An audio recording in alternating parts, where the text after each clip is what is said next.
Welcome to 9 Maps 9 Claps, where I show you guys the objectively true list of the 9 best plays from the 843 MPT tournament. This could be either because the play is incredibly good, entertaining, random, or impactful, or just because I thought it deserved another spot in the spotlight. So without further ado, let's get into the list. Spot number 9 on this list is El Quixote's double kill as the Iroquois against Byzantine Fire and Tau. Now, as you can see right here in the top right corner of the map, he's got a great spot. El Quixote has grown massively and he's taking out Byzantine Fire first, capturing his capital, getting that first kill of the game. And on the other side, he's then managing to take out the Aztecs. Now, this play isn't amazing in terms of difficulty, but it's still a double kill, so there's not really much to complain about there. The 8th best slap of this event was Kismic's double kill as Rome in game number 1 of the tournament. Now, in favor of this play, we have that it is slightly higher difficulty than the first double kill we showed, just because Kismic is at the center of the map, not as much freedom to build, but also just because it is game number 1 of the tournament, and thus a bit more of an exciting environment to pull it off with. It was the first double kill of the event, Kismic carrying this first game and setting the tone that would eventually enable his team to win the entire event. Slap number 7 is Battleship's double kill, completely shitting on Team Halu in game 9 of the event. Now, this might be a controversial one, just because it didn't really have the hugest impact on the scoreboard of the overall tournament at this point anymore. But Battleship really showed up in this one, pulled off a huge game victory for his team in terms of just display of skill. Great Iroquois game, the best one of the tournament. What makes this double kill more difficult in my eyes is that he killed the 2 players on complete opposite ends of the map, so he really had to work that one out.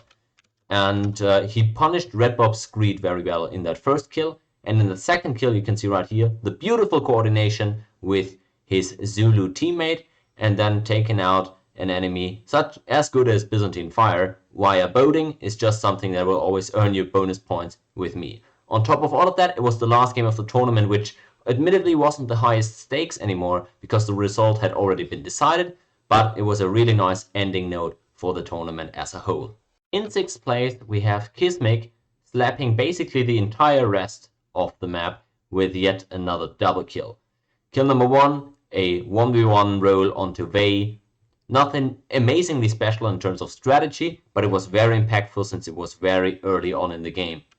And then, for his second kill, he takes out SDN's Zulu, basically ending the game right then and there. This is significant because it was the only perfect game of the tournament where Team Antiquity got the maximum available 9 points for this game. Everything that followed these 2 kills was pretty much easy pickings for Team Antiquity. Coming in at 5, we have Zados taking out enemy Captain Cheese in the first game of the tournament with a lone Jaguar warrior. Now, this was not only relevant because the player he killed was Cheese, one of the best in the entire event, but also because this moment had a huge impact on the culture and was referenced in all of the high-profile talk shows covering the event. The guy you call quote-unquote GOAT, I say phony GOAT, what happened in game 1?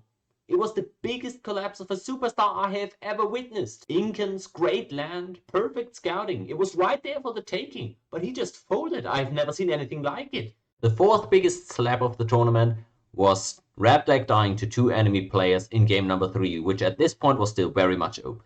Now look at the coordination between the 2 enemies here. Antiquity is attacking the city of Augusto Durum, while Halu is stepping onto the road south of Rapdag's capital. Now, the killer here is, now these 2 enemies are not on the same team. They are doing this without even knowing that the other player is currently attacking Rapdag, and this was just hilarious to witness Rapdag dying to such impeccable coordination from 2 enemy players that didn't even know that they were coordinating. Spurts went a whole long time ago and he doesn't have anything to help out with. Still not sure what this is. I don't think there was a reason to believe Rome would die. I like the play if Rome was in danger, but I don't think Rome is.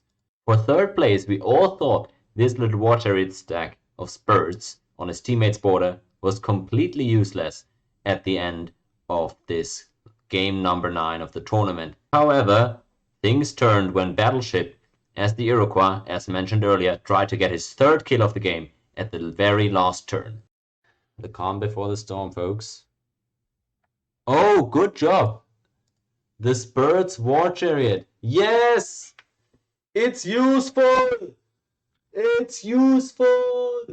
Oh, my girlfriend's gonna kill me. I'm yelling while she's trying to sleep. He actually got use out of it. I can't believe it. The random ass 8 War Chariots ended up spotting the secret agent mounted warriors that were gonna kill him. I can't believe it. He actually ends up saving him probably. Save Rome he did, as he was able to take out all these mounted warriors and just barely denied Battleship that triple kill to end the entire event on. For the silver medal, we have Byzantine Fire's masterpiece in game number 6, where he scouts in the middle of the map on just 2 to 3 cities between 2 enemy players, Antiquity and Kismic, great players, great civs, Sumeria and Maya, starting to close in on him.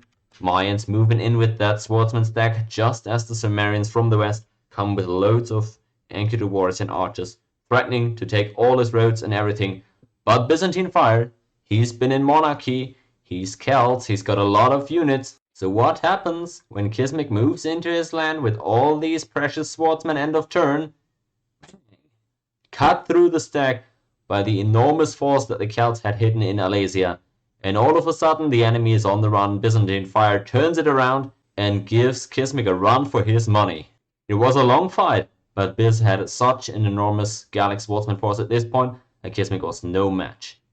Overall, a proper slapping of Team Antiquity at the hands of Byzantine Fire, well deserving of the silver medal on this list.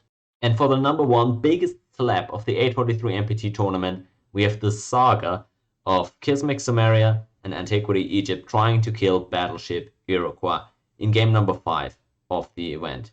Note my commentary and the team chat if you want to understand everything that's unfolding in these last 15 turns of the game. Where is Anti blocked in, though? Is he complaining about his road being blocked or this?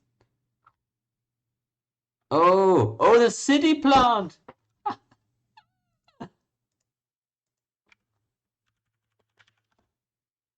I can't help. Sorry, I don't typically do this during games, but the city plant makes all the terrain impassable to the Iroquois.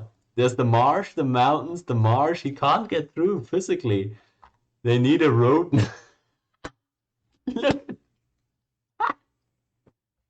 He's actually just shut him out. Oh, it's gorgeous. It's absolutely magnificent.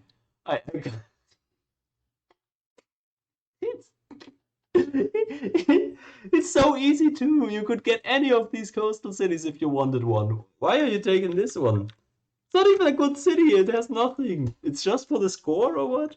Then, as they finally manage to get the war chariots through to the north, Kismic catches everyone, including me, off guard, as he is the one to completely nullify the war chariot stack being there in the first place, boating the backline of battleship cities and getting a 1 versus 1 roll on Oil Springs, taking out the Iroquois and making the entire Egyptian war chariot just a bunch of spectators.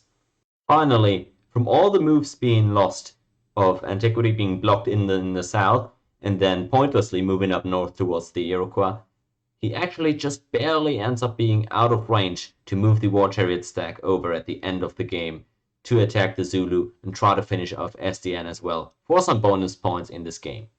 Now that does it for our list of the top 9 plays of the tournament. Let me know if there's any other ones you felt should have been included and how good my list is overall. I'm very much looking forward to the next tournament in order to create more of these funny, entertaining and outstanding moments.